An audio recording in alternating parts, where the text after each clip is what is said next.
Right. I call this meeting to order at exactly 7:40.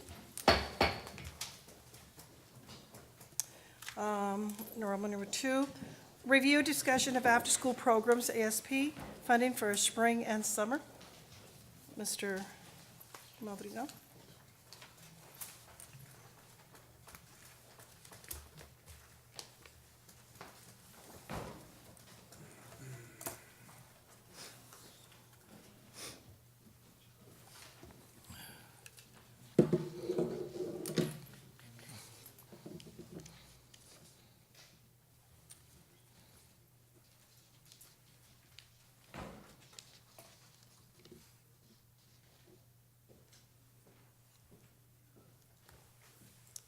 Thank you.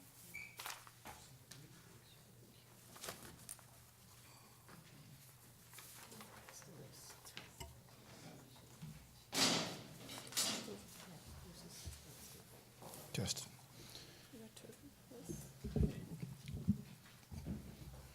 Mr. President, ma'am, I know last month, Mr. Mendez had asked about this particular item, about the summer school funding for the summer programming that we have here at San Benito. And over the last week or so, page 1 will tell you what we spent last year in summer programming.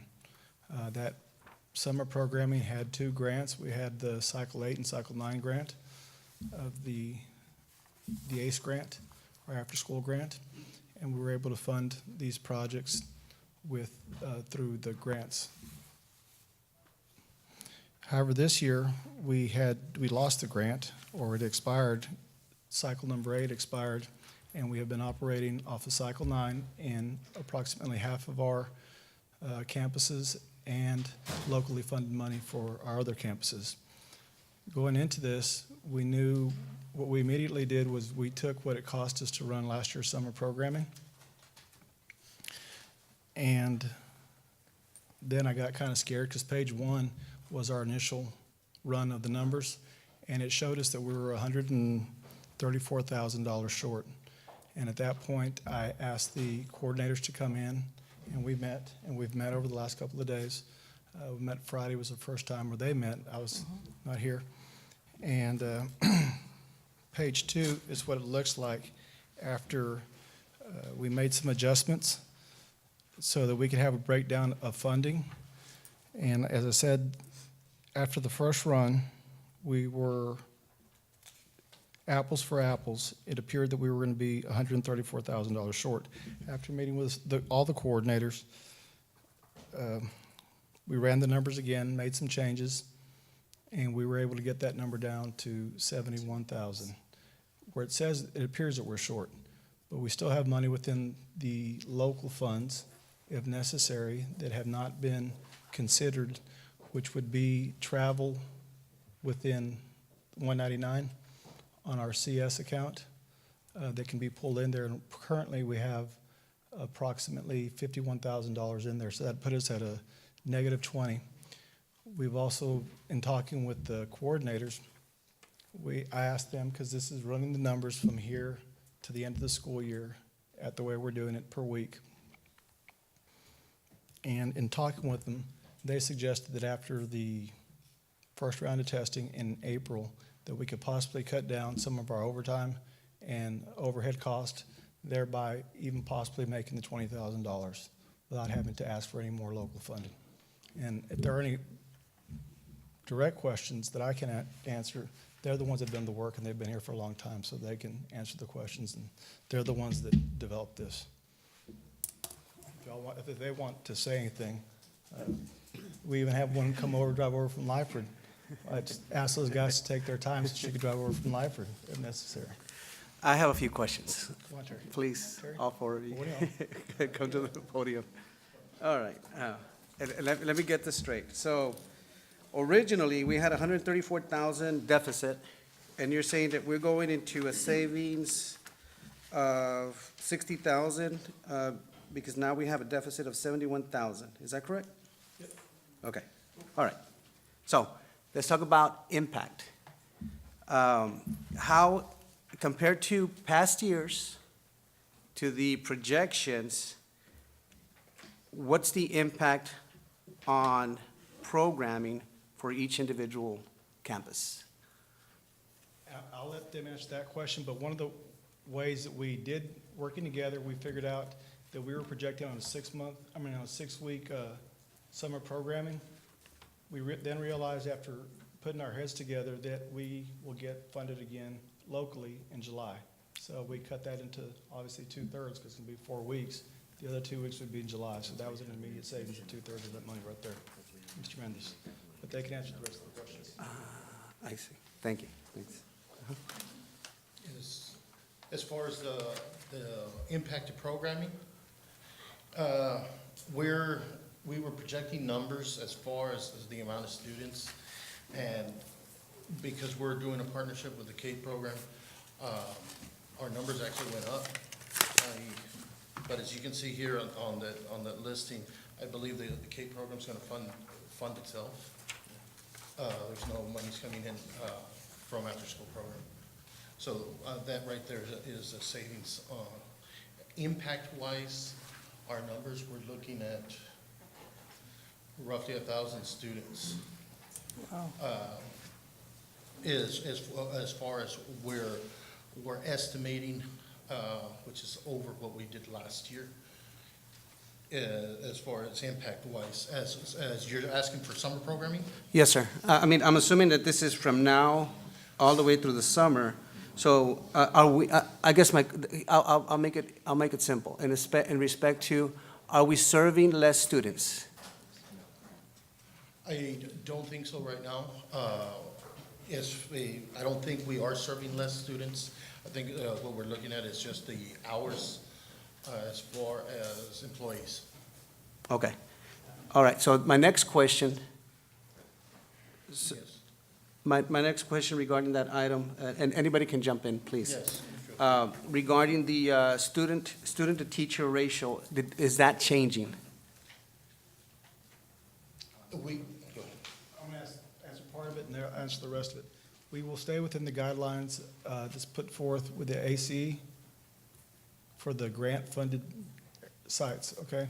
Now, the sites that are not grant-funded, that are locally funded, they may not be as robust and have that number to where it was before, but we're gonna try to stay as closely to that number as possible, considering we're. What's that funding- number? You have to ask them. What's that number? You also work, so could you please tell us that number? I do not have that number. Yeah, Normally, we try to stay on the 22-1. We are in the very early stages of planning this, but in the past, that's where we stuck to. We can get you better numbers within a week, and we can get you exact numbers. We do have schedules.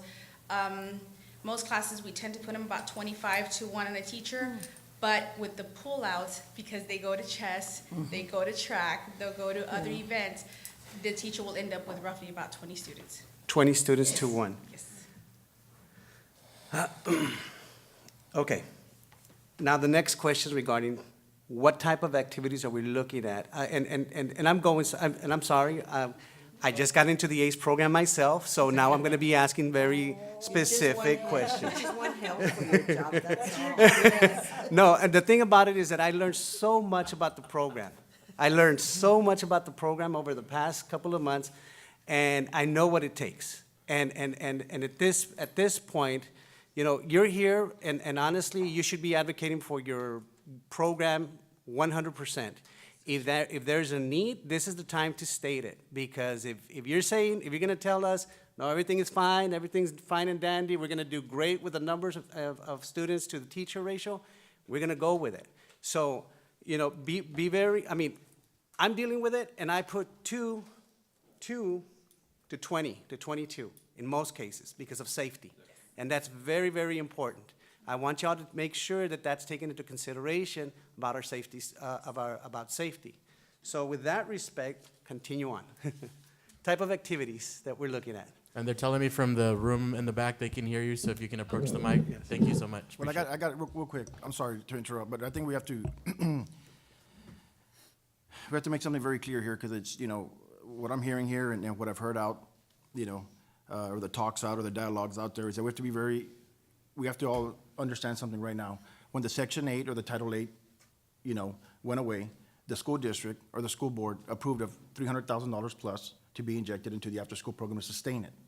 Okay, so we have to be very careful how we approach this, because if we're not gonna get additional funding, then we're gonna be in some financial trouble once again. Okay, so we have to be very careful how we word it, how we, the 2 to 22 and all that's fine when you have federal funds. But when you don't have it, and you don't have that grant there to sustain all these after-school programs, it's great for our kids, and it's been awesome. But the thing is, when we're having to facilitate that with local funds, then we need to be very careful and be cognizant of that. Oh, I Thank you. agree. Appreciate it. I agree 100% with that. But at the same time, we have to be innovative and creative. And with that respect, looking for new grants, looking for new opportunities, because there are resources out there. So that's really my challenge, because it is indeed, we have to be cognizant about all the funding that we have. But nonetheless, at the end of the day, when the grant began, one of the things that the government does is that they provide you with funding to create a sustainable program. So, San Benito promised 20 years ago that we're here to do what's best for our kids, sustainability. So now we're at that point. How are we going to sustain it? I'm here for the students. I'm here for the kids. I'm here to make sure that our kids are getting the quality of education, quality opportunities and activities even after school. So, carry on. So to answer your question, sir, in regards to the activities that we're going to do in the after-school program, I know that the district is focusing in a lot of the STEM-related activities, so that's going to be our focus this year, bringing in those innovative, activities and lessons for our students that are STEM-related and they're academically driven. I know that, just last week we went to a STEM conference and we are able to bring back some of those activities into our after-school program. Okay. And Mr. Madrigal mentioned you're at the Lyford. Correct, sir. So I am a San Benito CISD employee. San Benito is the fiscal agent for the after-school program. I'm the district coordinator for the after-school program, but I do go and work 4 days of the week in Lyford, and I come back and do after-school programming and curriculum and instruction for the program. Got it. Thank you. Yes. So we're partnered up with Lyford, right? Are they making any changes on their programming? No, sir. No. No.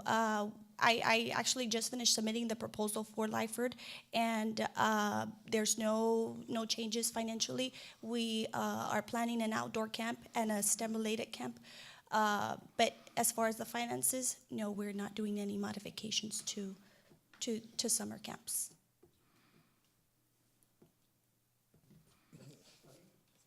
Ms. Padilla, do you want to say something? No? Up there right now, but one of the ways that we started saving money also too, Mr. Mendez, and I hope they can hear me in the back, now I'll speak loudly. Last summer, and asking the coordinators, they had 6 sites within the district. Okay, so this year, in order to make it, I'm not gonna say that 6 sites were great because it was closer to some kids, but in order to cut some of the costs, transportation, custodial, electrical, we were able to come up with an idea or an agreement that we would have 3 sites across the district. One at Riverside, one at BC, and one at VMA. The one at Riverside obviously would house the middle school kids and the country elementary kids. The one at BC would be the city kids and both middle schools, and the VMA would be, since we're having construction at the high school, would service the high school and the VMA kids. So we're able to reduce it by half. Have you all submitted the substantive change to TEA? I'm assuming that once you have a site, you can't move them unless you submit something to TEA. Has that been done? I don't think so, not yet, no, sir. Who's going to take lead on that? We're still waiting on directions from that. As far as our secretary is the most knowledgeable right now as far as paperwork is concerned. Here's the thing. Once we make changes and we don't notify TEA, we're at risk of losing that grant. Correct. And then at the end of the day, we wound up returning all of that monies because we're not going to comply with the grant. So let's make sure that we cross our Ts and dot our Is before we make any changes. That's also important. It's great that we can come together and consolidate and move things around, but at the end of the day, we still have to be in compliance with the federal regulations on this part. Yes, sir, and as you can see on on the breakdown, there is the different accounts, and so, well, I think where we're saving is on our local and federal. As we're trying to do our best as far as providing, you know, the gold standard of our program for our students. And you hit the nail on the head as far as being creative. And, I mean, we're here to provide a service for our community, for our students. We're coordinators. Some of this information we didn't have access to. We have access to our own campuses, but that's as far as we go. But we're here to serve our community and serve our school district. So, you know, whatever you're asking of us, we're going to do our best to get it done. And on that point, I want to thank you all for coming. I think the after-school program is actually a pillar of our community, and it has been for a while. Just like Mr. Lopez said, we wouldn't have infused $300,000 when we lost the grant to make sure that there's sustainability. And so, I mean, I'm speaking for myself, but I'm sure for some of us, is the program is crucial, right? And I want to make sure that the district is seeing, though, the people behind it at each campus. So I want to thank each of you up there answering some of these tough questions about things that you may not have full information about. But we thank you for being here, and we thank you for answering the questions, and just continue doing the good work. Absolutely, We appreciate absolutely. it. Thank you, guys. Just one last question before I finish. And this is in regards to the hours that, I noticed that, for example, program assistant 1, 2, 3, and 4 had 30 hours, and on the next page, they're reduced to 20 hours. Where's the- How is that Hang on. On, affecting the where's the copy? program for that particular campus? And this, I guess, on part-timers. Yeah, on the part-timers, right here, because I just wanted to verify, we were meeting with HR and met with our coordinators over the last couple of weeks, and we looked at the part-timers. The part-timers are not to exceed 20 hours per week. 20? I thought it was 30. No? We're verified and double verified and checked. 20 hours It's 20 hours per week. That's why. before the Yes, sir. And benefits kick We in? were basing off last year's number, and that was one of the areas that we were able to catch together as a group. So the minimum is 20 hours, as So maximum. maximum is 20 hours? Okay. So what's the penalty to the district if they go over? Or what's the penalty, like Mr. Mendez said about the guidelines, the federal guidelines, what happens if we go over, Doctor, then their threshold? Of course. Well, we'll get paid, we pay. Yes, so if these part-time employees go over the 20 hours, how does the district get penalized? We may have to consider paying them insurance, or at least offer insurance, or consider other benefits. So it's best to limit the number of hours that they are working to 20. Okay, and how long has this practice been going on, Mr. Madrigal? Or how do we, in other words, how do we protect ourselves moving forward? Or is there like a timeline that they go back to find out if this process has been going on for an extended period of time? Are we gonna get penalized? We could, there's a process, we could pull payroll, but in meeting with the coordinators, they're aware now, and they are gonna keep it under 20. I know that just in collaboration, quick collaboration, meeting with Scarlett today, she said that over at Lyford, there's a method they have to where at 19 they cut off. Not because we don't want to pay our people, but it's just a fail-safe for us to make sure that we don't exceed and put the district in any sort of jeopardy of having to make them. I'm glad that that was noted because, our HR function was debunked, especially if they didn't catch something like this. Thank you, Dr. Cavazos. Cavazos, right? Cruz, I'm sorry. I'm sorry, Dr. Cruz. You're new, so I'm just kidding. But it goes back to the experience and expertise of our HR personnel, so that's important. And yes, it's a workman's issue. But nonetheless, moving forward, I'd like to thank you all for coming up here. I know it's a little nerve-breaking sometimes, and I ask so many questions, and I apologize for that. But, at the end of the day, we just need to be very, very cautious about how it's impacting each individual at your site. Because I know, once you lose one person or one person's absent, you go back and you do planning and whatnot.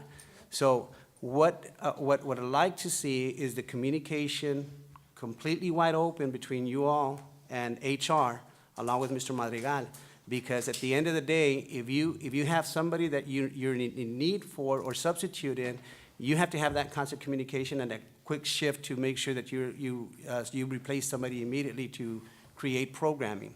So with that, thank you again for coming up here and giving us this information. I want to ask a question. When did y'all start meeting for this? Be honest. Today? I was involved today. You were involved today? So, Ms. Garcia, to answer your question, last Friday, Ms. Ruelas and myself attended a meeting with Ms. Perez here at administration, and we were just trying to see what, how much money we had on the accounts and, what would be our figures for summer program. So if, to answer that, Friday. Friday, yes, Friday, ma'am. all day Friday, Friday, yes, ma'am, all day Friday. and all day Monday, I didn't meet it on Monday. I know that they had a meeting today. and today, Correct. 2 days. Thank you, y'all did really good. Thank you for all your Thank you. help. A question, can I ask the question? Mr. Mendez, being the fact you're getting the benefit of both your job and this job, I have a question for you as in reference to how many board members get to travel with when you make arrangements to travel for the coordinators, How many board, if any, in my program? In my program? in your program? Oh, we haven't gone anywhere. Okay. No, but like a travel, any travel request for board members? Right now, we haven't gone any, Okay. but they are invited. Anybody's invited Invited. for example, if you're talking about volunteers or chaperones or things like that, right? Is that Yes. what you're asking? Yeah. I mean, the invitation is open. Of course, they work with the staff, and then it's opened up. So you would consider somebody that is as a coordinator you would consider a board member over a coordinator that would probably show the program and present the program for the school district. I understand that sometimes it gets, we use our power to get, or whatever we got, but I see it as essential in our case that I rather send another coordinator that never been to any travel to learn more. And in an emergency, if the actual coordinator needs to take over a situation, you leave the extra guy, assistant, to take over the program, As a board member, we don't go through every day coordinating programs through the system like they do. Okay, if I get invited through them, wow, what can I offer to them other than being a chaperone? Yes, I noticed they got golf in this one. Back in the day, I used to play chess also, but I wouldn't be able to assign the kid whether he's doing good in, say, chess or golf or whatever, to set him aside to compete, where they see him at every other competition. But that's just my recommendation, okay? I know you're asking that because of me. I was asked to go to the trip, and I would go because I have 22 years of coaching, chess experience. So I can do that. I can coach the kids, and I can chaperone with the kids as well. Thank you so much, guys. Thank you, guys. Thank you. I got something for Dr. Cruz. Dr. Cruz, can you please give the coordinators and all their part-time staff for the after-school program some literature on wage and hour? Because I got some concerns on that. I will, sir. Please, thank you, appreciate it. Thank you. Thank you so much. Keep up the good work.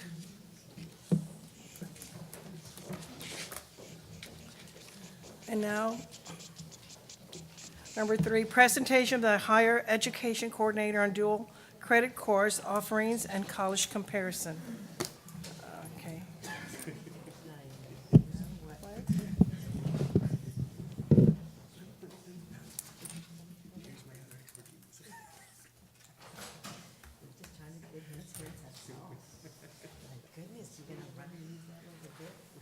Thank you, sire. I'll go ahead and start this guy. Okay, good afternoon. Before Mr. Salinas starts his presentation, I'd like to say that every year we go out there, or I should say that, we go out and visit with our provider colleges just to see what they can do for us, because at the end of the day, yes, it's nice to work with any university, but we're going to take care of San Benito first and foremost. Okay. We have met with our local universities. We've met with TAMUK. We've met with TSC. We've met with UTRGV. Mr. Salinas is going to talk about several different scenarios, and just know that there are some scenarios that deal with all kids that are taking dual enrollment. There are some that deal with a certain group of kids within that enrollment. So Alex is just going to clarify. I'm sorry that I messed it all up and kind of let the thunder out. Actually, he's got it all, but if there are any questions, please feel free to ask. Obviously, you are, but this has been, we've gone over the last 3 weeks or so, or 4 weeks, meeting with our partner universities, trying to get this thing together. And during those meetings, as district representatives, we had Mr. Salinas, the high school principal, the high school counselor, head counselor. So they were all present during those conversations.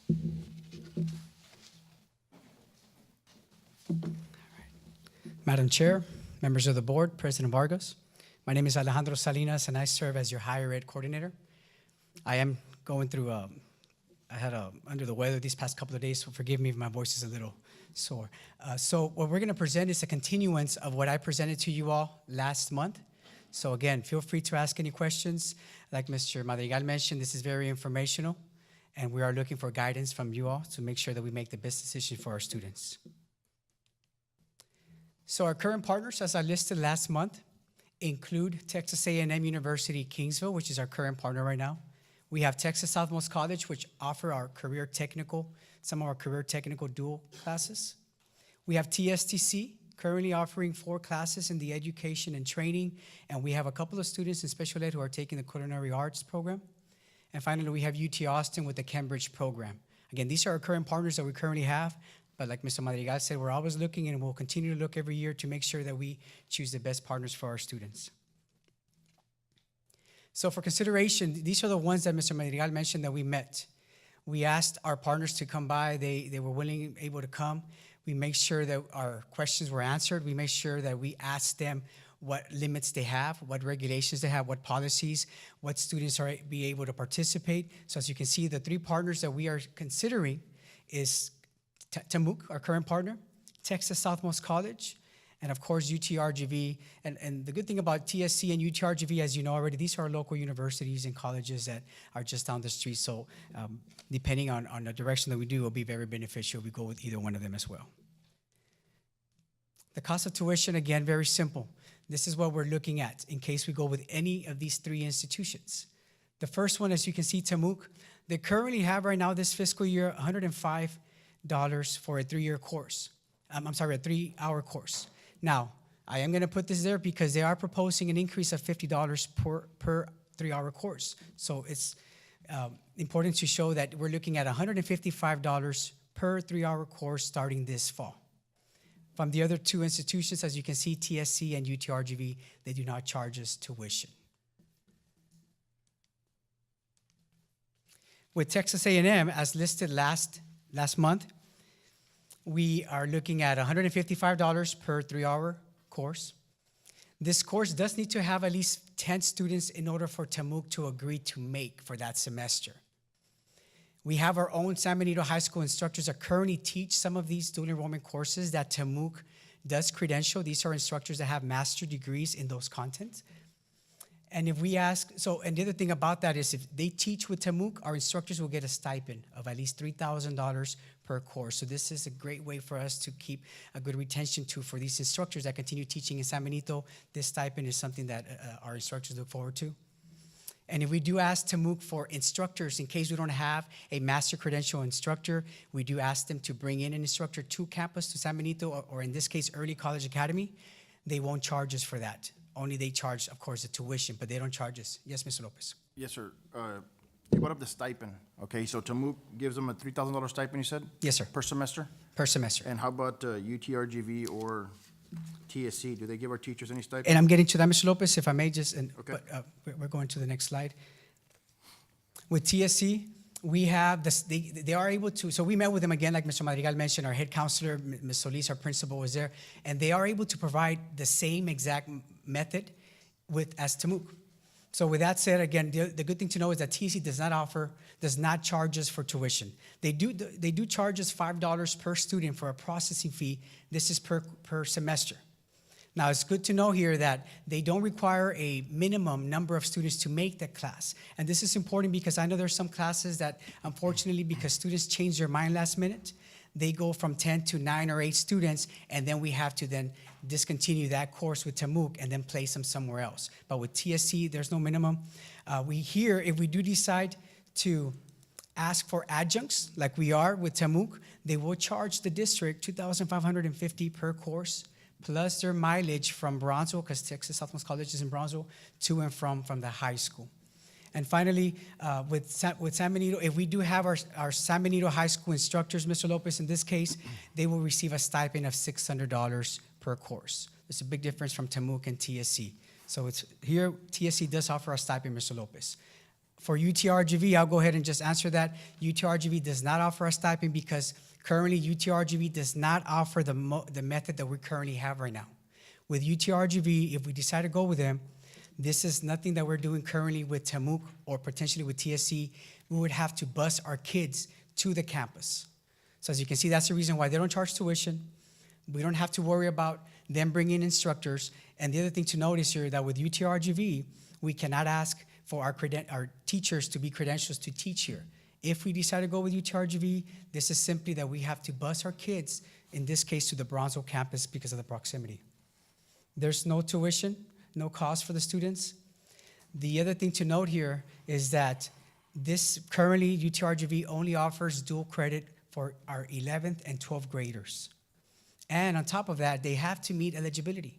In this case, they have to meet one of these 3 factors. They either have to be in the top 10%, either have a 90 or above GPA, or have a minimum SAT or ACT score in order for them to participate with UTRGV.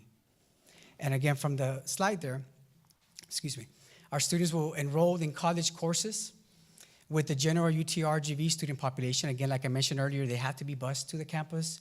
Our students will need to be transported from here to UTRGV depending on the class and times that they have to meet over there. Our students will only be able to take classes that are available. Again, because these are courses that are made by the university, they have to then make sure that any spaces available will then be our students, any leftovers will be for our students. And finally, we have the option though, if we do want to go into online, we could offer online courses so our students don't have to go over there, but then we have to then go into the consideration of finding a proctor to be able to do that while they do the online option for UTRGV. Mr. Salinas, so they're not guaranteed a slot? if That they is go to correct, Mr. UTRGV? Mendez. It's not guaranteed a spot. Currently, right now, that we are working with them. We mentioned to them that we're looking for a partner, and this is how many students we have to offer, and they are going to be looking into that, Mr. Mendez, for future reference. Mr. Salinas? Yes, Mr. Mendez. I know that I'd received some parent phone calls over the last couple of weeks in regards to, I know UTRGV had made a presentation at the high school. Just for clarification purposes, this is only for a certain group. This isn't for all, right? That is correct, Mr. They would Madrigal. qualify. That's If they right. qualify, and this is not to substitute, this is an additional.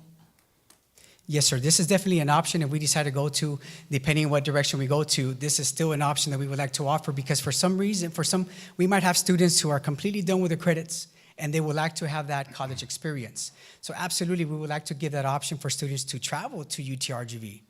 Even if we find out that we don't have enough students to take a bus over there, but a lot of students might want to carpool, 4 or 5 students go up there and take that class. So yes, Mr. Madrigal, this is definitely an option. We met with students and parents last Monday. It was simply an informational session, and students and parents were able to hear from a UTRGV representative to talk over the requirements, the eligibility criteria, and more importantly, the process of what they would have to do if they decide to take this as an option this coming fall.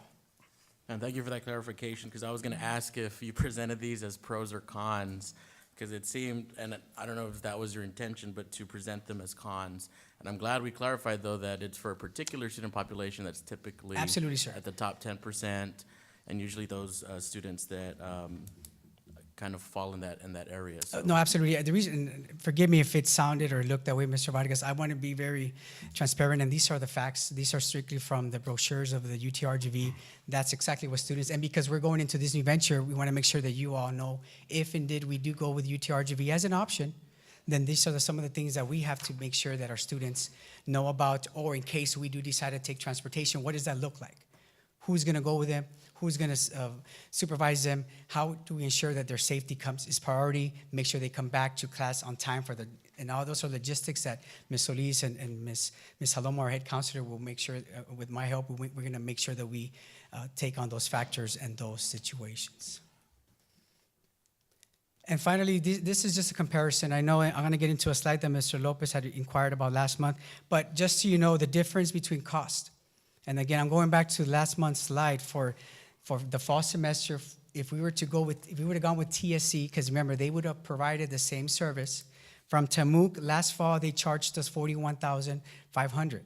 If we would have gone with TSC, then we would have charged $32,000, because as I mentioned earlier, we have to pay the adjuncts that they would have had to provide for us, just like Tamook. So because we needed 7 ECA, Early College Academy adjuncts, and 3 at the high school, and with their mileage, that comes out to $32,000. But again, I just want to make sure that I also state, going back to Mr. Lopez's comment or question, stipends. With last fall, with Tamook, even though we paid that much money, we also gave back $24,000 back to our instructors. If we would have gone with TSC, because of the stipend that they offer, which is only $600, we would have given back our instructors only $5,200. And these next two slides, That's Mr. for Lopez, I 8 know, yes. That's for 8 teachers? I'm sorry? That's for 8 Yes, instructors? that's actually for 600. It would have been for, Wouldn't that be 4,800? If it's 3,000 times 8 for 24,000, wouldn't it be 4,800? and I think I added an extra 200 because some students, the labs, they get an extra 200. But I would have to clarify on that, Dr. Carmen. But it will be significantly a lot less, as you can see. But it's 600 per course. So that alone, again, it might have been also that I've added the other courses that we currently don't have instructors for. But again, only because we know that the 8 instructors currently with Tamook, that's how much we're paying them right now. So the scenario that we had asked for me to look into is simply this. If we were to have gone, or we consider going with Tamook for 10th graders, and perhaps take 11th and 12th graders to UTRGV, this is the cost analysis for 1 year. As you can see from scenario 1, Tamook 10th graders, that would cost us $37,200 because the cost of tuition has gone up to $155. Normally, our students take 2 classes as an average, and 120. This is assuming that there's 120 students in this scenario. So 10th grade, we have $37,200 that we would have charged for that fall, times 2, because for fall and spring, we're looking at $74,400 with scenario 1 if we go with Tamook and UTRGV, right? I'm sorry, just with the Tamook 10th graders. Now we need to calculate UTRGV. Now the good thing about UTRGV, as I mentioned earlier, they don't charge us tuition. The only thing we have to consider and pay for is transportation, depending how many buses we have to take. But for the cost of the analysis here, we did it with 120 11th graders and 120 12th graders, again, 240, other buses, and I believe the hour per bus for a bus driver is $4.13 times 3 hours, times 5 days, times 15 weeks, times a semester. And this is also considering them going in the morning AM cohort, and a PM cohort. Again, this is just all the options that we wanted to give. Adding Tamook, 10th graders only, with 11th and 12th graders with UTRGV, you are looking at a cost of about $90,400 if we were to go with this scenario. Now, the interesting thing now, because of the cost of tuition with Tamook, if we consider continue with our partner, and again, this is at 120 students per grade level, 10th grade, 120 11th, 120 12th graders, at 155 per course. On average, students take 2 classes. 360 students times 155 times 2 courses, we're looking at $111,000 per semester. Per year, we're looking at $223,000 give or take, on how much tuition would be if we consider, or we still stay with our current partner, Tamuc. And finally, the last slide that I wanted to just input there is just a breakdown, and this will help out too, Mr. Lopez. Tamuc, 155 cost per hour. As you can see, TSC and UTRGV does not cost tuition. Adjunct rate, the only one that we would have to consider paying adjuncts when they come teach us here at the campus will be with TSC, which is $2,550. The stipend there, Mr. Lopez, is $3,000 that Tamuc will pay. TSC only pays $600, and UTRGV, obviously, again, they don't have to bring instructors because we go to them. Mileage reimbursement, the only school, as you can see there, is just TSC. And finally, the only thing with transportation costs is UTRGV, because we would have to bus our kids over there. So, Mr. Salinas, even if we were to pay the full stipend to match the stipend that Tamuc pays with the adjuncts, it'll still be a lot cheaper if we go that route. With who, sir? With South Texas College, TSC? Yes, sir. Let's say even if we match it. That is correct. We're still hands over feet savings. What alarms me, and I made phone calls throughout the valley. We all have relationships like everybody else. Yes, sir. It's no secret. You know, what's alarming to me is this is potentially the reason why we're the number one, the number one account for Tamuc. Okay, because I don't know of any other district that'll pay that amount of money. Okay, when you have local, if you look at that chart that you just showed us a couple of weeks ago, indicated that all the kids stay local. Yes, sir. Okay, so you have UTRGV.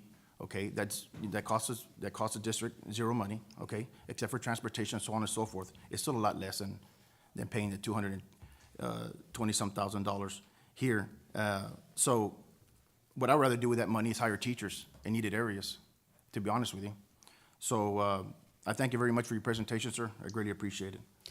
I will just conclude, Mr. Lopez, thank you for those comments, that these are just some upcoming deadlines. As the window gets smaller and smaller every time we need to consider our partners. So just so you know, these are just upcoming dates that we need to be very cognizant about. So, yes, Mr. Lopez. Yes, sir. As far as your online courses, what's the price on the online, or how does that work? With UTRGV, the online courses, again, it wouldn't cost us. It's like we would just have to make sure that we have a proctor in during those times that we meet, because the students will be able to then use it either hybrid or be able to do it online at a specific time frame that we could dictate on those terms. Okay, so it doesn't cost us that, other than just having a person to be as the proctor during that time, sir.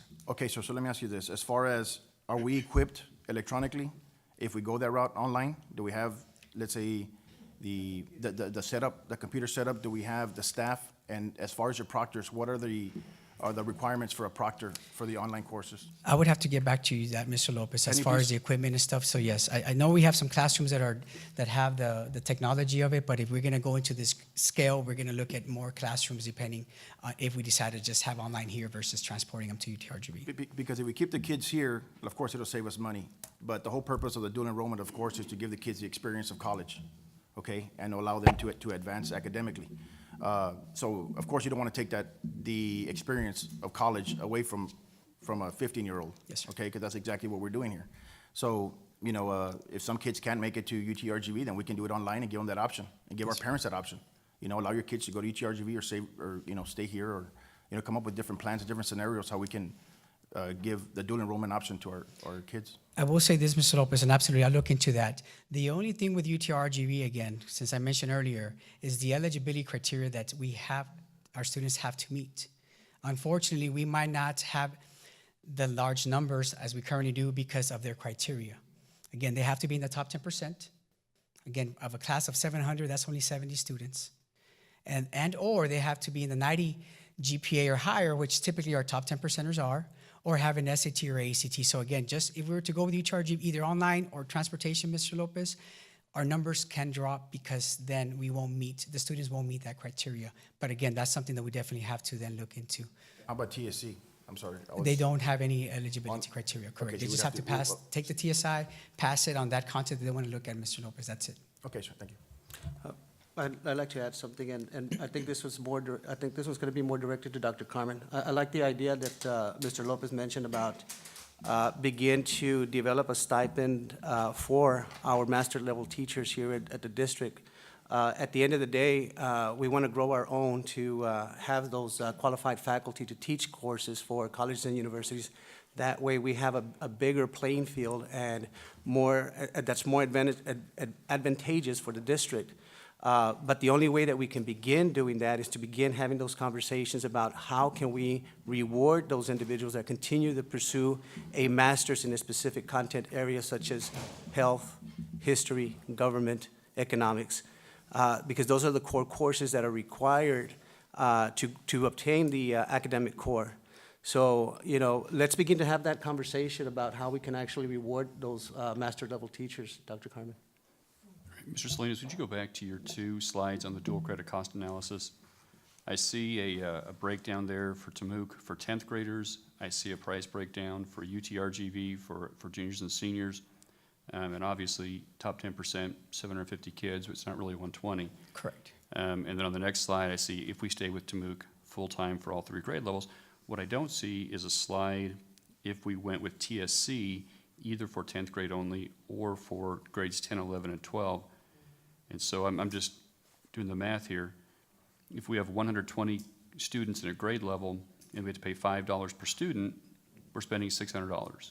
Yes, for the processing fee, yes, sir. Right. Oh, no, absolutely. The TSC would be the most affordable option, Dr. I just don't see that on here. No, I'm and wondering the directive why. that I got was strictly to look into Tamook and UTRGV as an option. Okay, But so I could let's definitely talk look- through TSC while you're here then. If we went strictly with that, and we said, okay, our teachers that we have at the high school, we're gonna ask them to teach these dual credit courses, they would only receive $600, I understand that, in addition to their full-time salary that we're already paying them. That is correct. I mean, it's, in every class they teach dual credit, they're still receiving their full San Benito CISD salary. Yes, sir. Okay. And if they get $600 on top of that, it's still on top of their full salary. But even if we wanted to make up that difference and give a stipend from the district of $2,400 per teacher, for those 10 courses, those 10 teachers, that'd be an additional $24,000, right? So we'd be in $24,600 per semester, $49,200 per year, and we're still talking $25,000 per grade level per year less to go with TSC, and our teachers still get $3,000 on top of their full salary as it compares to Tamook. Is that That is the math correct, you came Dr. up Carmen, with? absolutely, because of the Okay. tuition cost, obviously, is 155. We can measure that, yes. Okay. All right, I just want to make sure I'm doing my math here No, that's correctly. absolutely right. The only thing we have to consider, again, even with even if we bring the adjuncts, which I showed you in the slide previous to that of just the fall comparison, we're still going to be paying a lot less. When we hire or we ask for them to provide adjuncts, plus their mileage, it still comes a lot less, Dr. Carmen. At the about Texas Southwest 3,200 muscle manuals per instructor, including their mileage. So Yes, if we sir. had 10, it'd be 32,000 versus some of our students, some of our teachers would be 24,600. So you can figure it's gonna be a mix probably. Yes, sir. So TSC, we could probably figure would be somewhere between 25,000 and 32,000 with some of their adjunct and some of our teachers teaching those courses per semester. Yes, on that quick math, yes, Dr. Carmen. Okay, so 55,000 a year maybe per grade level instead of 75,000, 55 or 60 Yeah. instead of okay. And I could go into detail, and I'll make sure I provide that information to you all next time. But yes, absolutely, even just by talking just like that, Dr. Carmen, absolutely. Texas Southwest College, because they don't charge us tuition, would be the most affordable one. And we still keep the method that we currently have, which is provide our students the dual enrollment here on campus, so we don't have to go into the whole transportation, logistics, safety issues that we might encounter if we go with UTRGV, and more importantly, more students take advantage of that versus limiting them if we go with UTRGV with their criteria eligibility. Excuse me. And either you or Mr. Madrigal is going to have to remind me, because we met with each of these universities, and I can't recall which one said what. But was it TSC who also offered to come out and help with the enrollment? And I'm going to answer, yes, the answer is yes to that, Dr. Carmen. But in regards to Mr. Salinas says, I don't have any water for you, Alex. In regards to your, what you stated right now, we'll come back at a later date. I just want to clarify, or on one of your slides here, it has the cut dates. I believe it's the second to the last slide. Yes, sir. For registration. I don't want to, I want to make sure that we do not get past that date, regardless of whichever way we go. TSC said they would send some people out. Yes, sir. I know that we received an email today, or Miranda said she could possibly send some people putting the packets together, correct? Absolutely. Tamook did respond to us. We And gave Pan them 2 Am dates. said the same Yes. thing. So I believe all our partners have decided to play nicely with San Benito now. Oh, Again- Tamook is now offering that? Yes, sir. Oh, okay. And we met with them, Dr. Carmen. Again, it was just one of those miscommunication because they were under the impression that that we were requesting for them to provide on-site registration, which is different from on-site just assistance for the application. So they made it clear to us that no, we definitely will be there. They already responded. They're going to have a team of 3 or 4 on each state because I mentioned that I would like to have them come to VMA, right, for the early college academy students that we're going for the next upcoming year, and of course, one at the high school for our current students and potential new students. So yes, Dr. Carmen. Tamuk said yes. TSC, you all signed the agreement. Dr. Carmen, you signed the MOU that would allow us to then offer academic core for this coming fall. So with that said, we could already jump into those dates if we decide to go with TSC as well. When we signed the CTE MOU, that also encompassed or covered our academic. Yes, sir, correct? absolutely. With TSC. That is correct.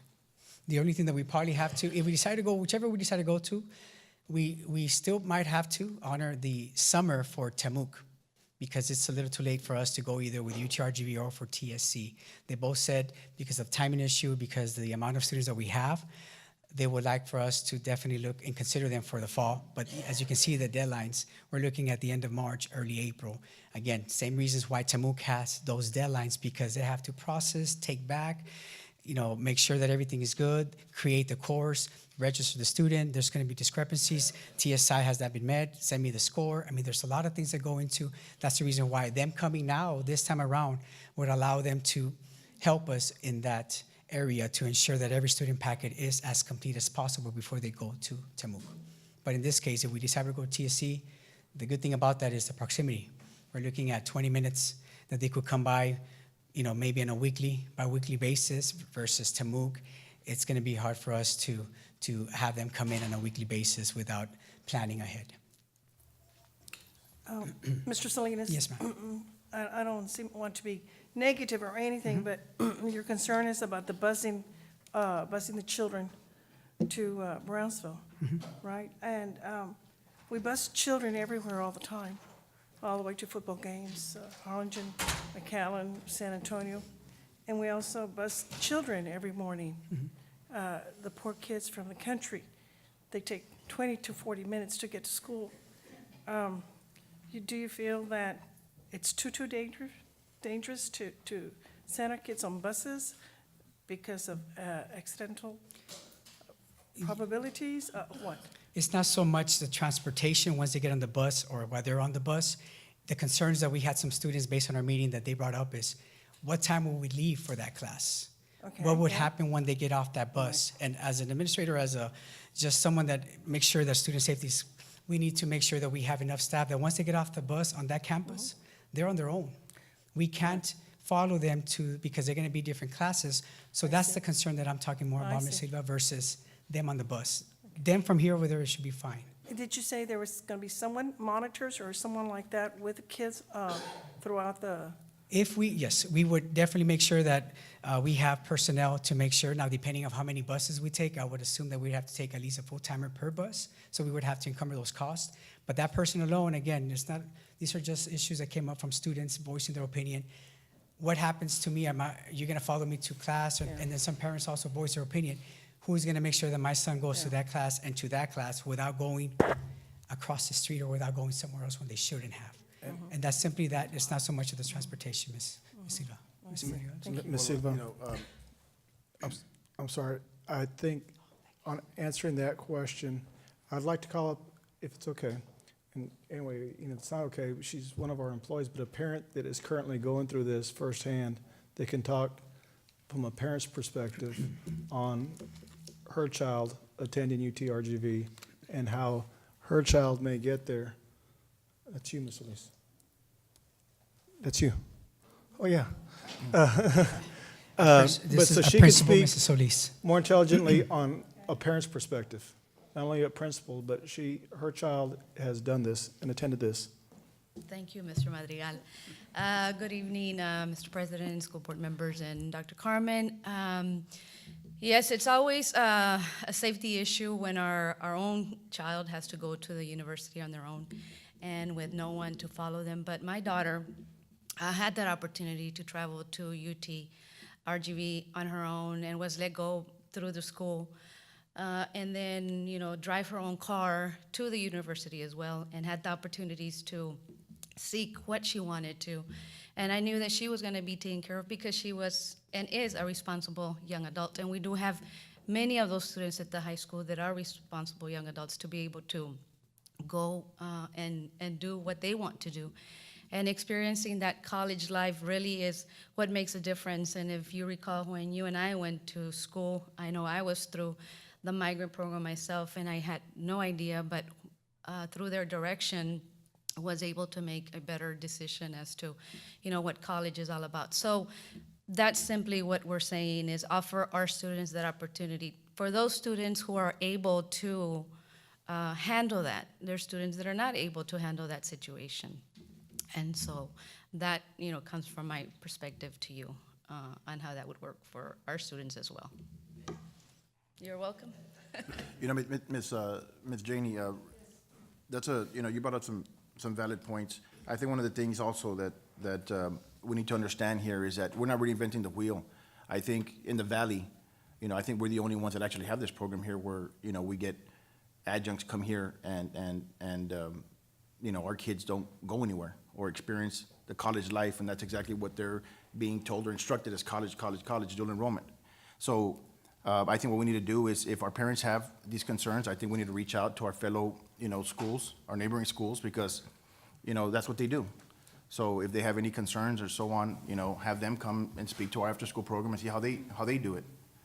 So I think that might be another avenue if it's a concern of some kind to our parents, and we don't have the throughput internally to make sure that we're convincing our kids, whatever route we go internally, whether it's UTRGV, TSC, that your kids are going to be okay. They're still going to get the experience of college and so on and so forth. So I think that's a very important. But I like your your thoughts. Thanks.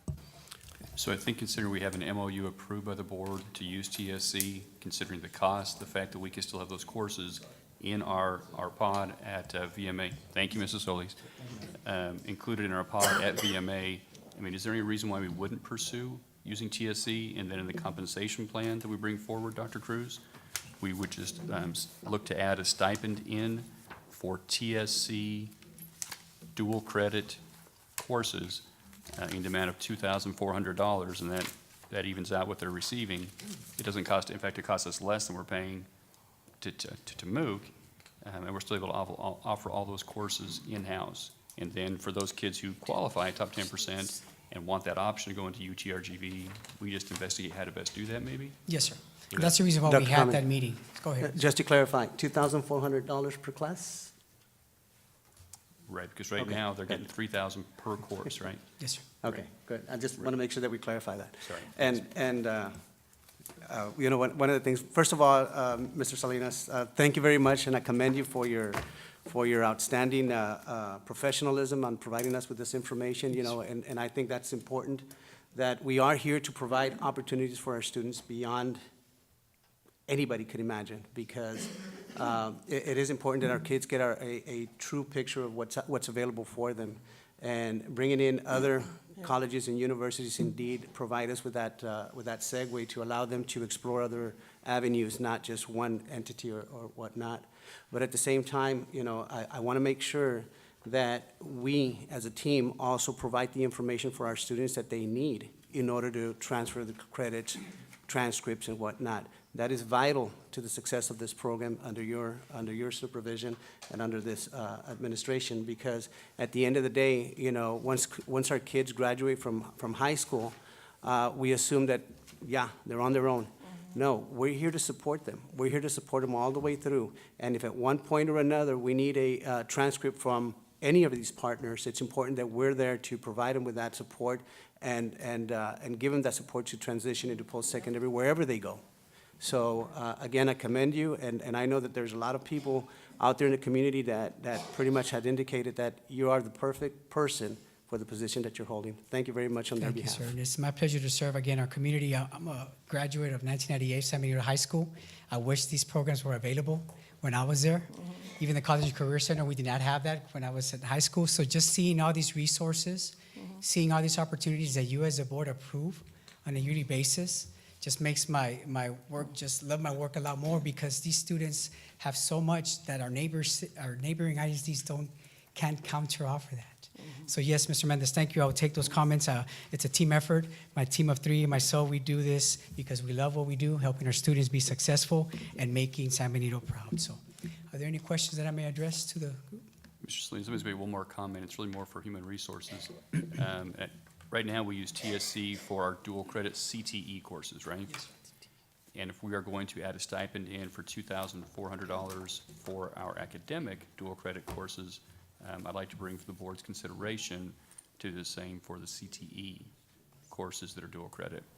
And then the board can decide on that with the compensation plan. Yes, sir, thank you. And thank you for that, Dr. Kumar, because I know some of our current CTE instructors, because they haven't met the cap, minimum number of students, they're left out on that stipend, even if it was 600. But if you consider that, absolutely, I think they're gonna love it and make sure, and it ensures that they wanna do this even more for the right reasons. And compensation is always a good factor, but thank you for that. Thank you, sir. Thank you very much. sir. Thank you. The next thing on the agenda, review discussion of summer school 2018, 2019.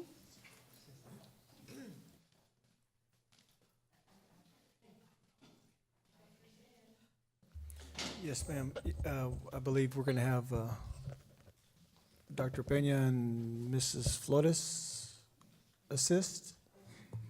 They came up with this, Ms. Servillon, for any questions, and they need the right answer.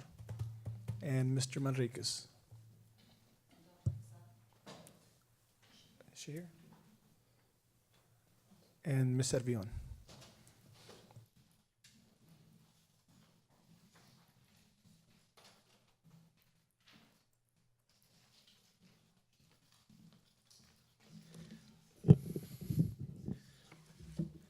Good evening, board members and Dr. Carmen.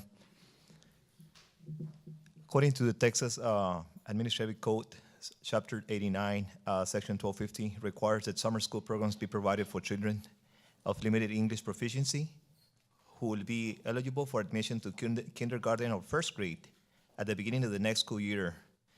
This program must be operated for a minimum of 120 hours of instruction. In addition, through the Every Student Succeed Act, summer school is provided to students who are being retained due to absences or due to failing one or more core subjects to provide instructional interventions during the summer. At this time, the following programs are also offered: intensive English for ELL students in grades 3rd through 5th, intensive reading for target incoming 3rd grade students, Project SMART for all migrant students, extended school year for students who receive special services, and SSI for students in grade 5th and 8th who failed the START in reading and math. At the high school level, students who failed the START end of course exam are required to attend, and students may do credit recovery for any classes that they failed during the school year. The budget for Title I and StateCom was developed with the guidance of Ms. Servillon.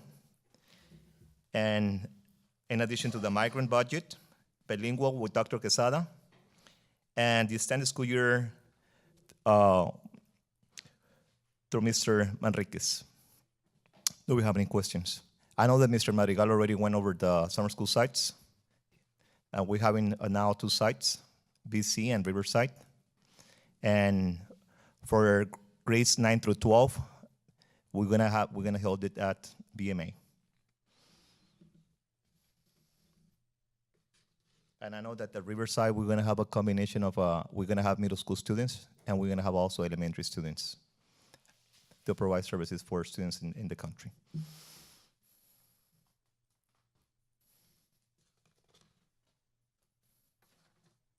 I have a couple of questions. Yes, sir. Where are the summer schools proposed to be located? They're located at Riverside Middle School. And they're attached right there with the times. We're following the same times as last year. Okay.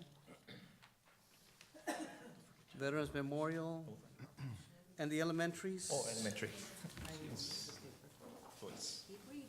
No, I'm trying They're going to to be at catch Fred up Booth here. and at Riverside. I'm sorry? At Fred Booth Elementary and at Riverside. At Fred, is Riverside an elementary? No, sir, it's not. Oh. We So, would, we would move some furniture in there, Mr. Mendez. We'd move the furniture in there only because it's broken into wings, so we can allow elementary to have one wing, middle school, summer school to have one wing, and the after-school program to have the other part of the building, which is another wing. Actually, Mr. Madrigal proposed this in consideration of our country students, because they have to come quite a distance to go to BC. When you're thinking about Luz del Cielo or the community, El Ranchito, it's really quite a distance for them to get up early and come quite that way. And they have brothers and sisters in elementary, so they can ride the bus together. So they'll be released at the same time.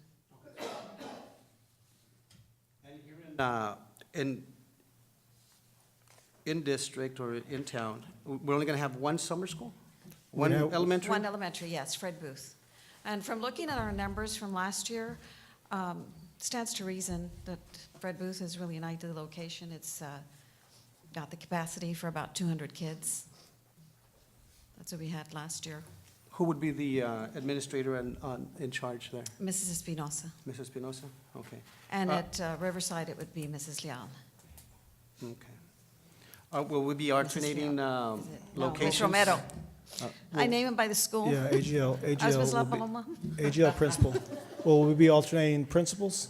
Will we be alternating locations or principal? Yeah, I mean, Yeah, and I know that we had asked about that, and we had to break up the country schools to the city schools. And we came up with a new possible rotation. But if the Riverside pattern works, or if that idea works for the future, we'd like to do that if it's, at least in the country, to keep those kids, and I say those kids, the country kids that often have to ride longer than other kids, if it's more feasible for those children to all be housed in one location. Obviously, I think it'll be more financially feasible to have one campus open as opposed to two. And it's, might be better for the parents and the kids all being at one location with big older siblings and familiarity with the staff and the administration.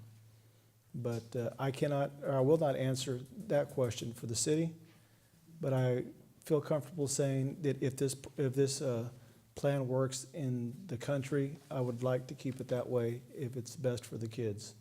I will not answer that question for the city, though. I think that should still be on a rotation. so at Riverside, you'll have two administrators or one? At the Riverside, we're going to have the middle school principal there, the dean. We're going to have the elementary principal, whose rotation it is, the assistant principal. And by doing so and cutting the number of sites we have open, we'll also have some extra deans that will be able to help out from the other middle schools that are on a 226 contract. Okay, one last question. As far as the administrators, were they given the option to opt out and allow someone else, or were they mandated to take on this charge? I believe that past practice has been they've been voluntold. But I thought you were creating a new system.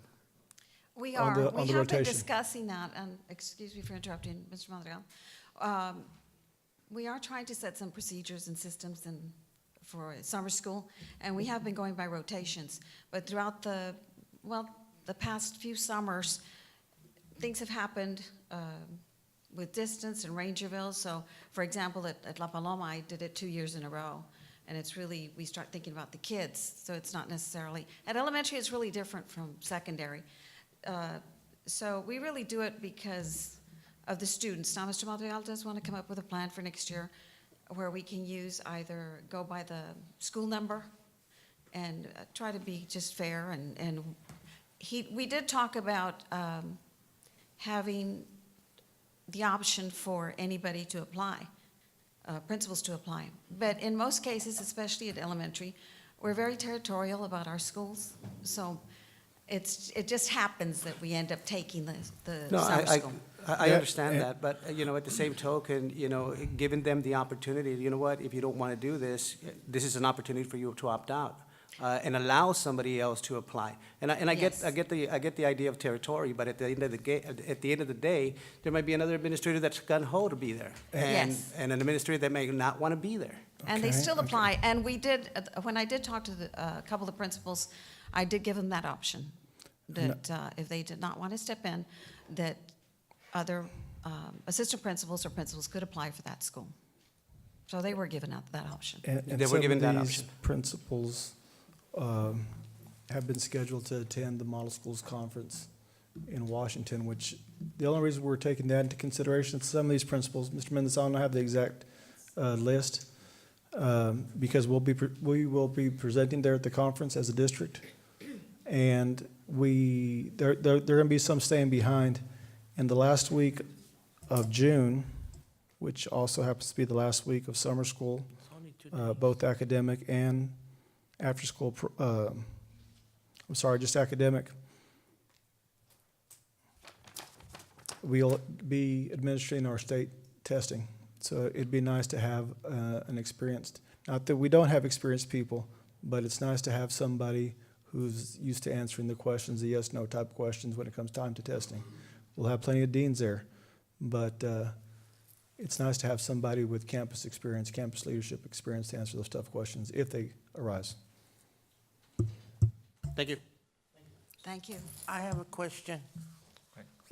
Under the middle school budget, Riverside Middle School in Berta Cavazza, Dr. Rodriguez, you have 2 assistant principals at 64 hours for $35, and then you have 2 assistant principals at 16, working 16 hours at 35 hours. You don't have a principal. Yeah, the reason is because they're still under contract. They're on the 226 contract, ma'am. Middle school principals and high school principals, VMA. The elementary principals are on a 207-day contract, and the high school, middle school principals are on 226 days contract. But yet you have veterans, 1 principal, and San Benito High School, 1 principal and 1 dean at 16 hours, 35. Is that the extra hours they're going to work? Yes, ma'am. Those are the extra hours? Like the planning that they're gonna be doing prior to starting with summer school, they need to meet like on a Saturday or a Sunday to plan and to lay down a schedule. Okay. Mhm. All right, thank you. Thank you. Thank you so much. Committee concerns? Okay, agenda item. Okay, thank you. That's right. Okay. Next. Committee concerns? No. No, none? Okay, we adjourn at exactly 8:53.